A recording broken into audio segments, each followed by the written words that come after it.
نفس امارہ کی اصلاح۔ بچپن میں حضور قطب عالم حضرت شیخ شاہ عبدالقدوس گنگوہی رحمۃ اللہ علیہ کی عادت تھی کہ آپ مسجد میں داخل ہو کر نمازیوں کی جوتیوں کو اس قرینے سے رکھ دیا کرتے تھے کہ ان کو پہننے میں آسانی ہو۔ کافی عرصہ اسی معمول میں آپ کا گزرا۔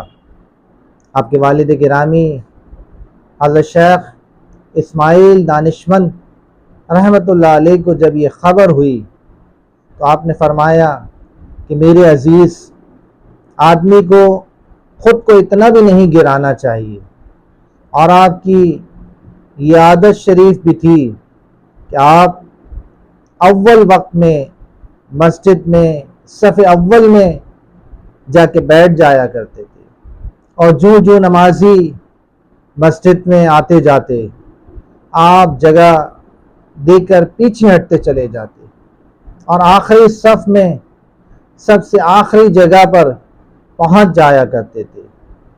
حضرت قطب عالم حضرت قطبی کا ان سب کاموں کو اختیار کرنے کا مقصد نفس امارہ کی درستگی اور اپنے نفس کو عاجزی اور خاکساری کا عادی بنانا تھا۔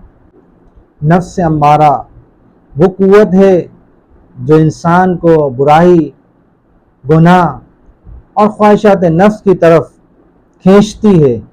قرآن مجید فرقان حمید میں حضرت یوسف علیہ السلام نے فرمایا ان النفس لامارۃ بالسوء، یعنی نفس انسان کو برائی کی طرف اکساتا ہے۔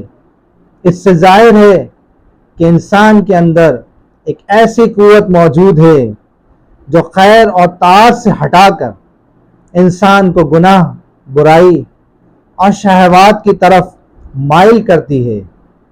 اگر انسان نفس امارہ کو قابو نہ کرے تو یہ اسے ہلاکت اور تباہی کی طرف لے جاتا ہے۔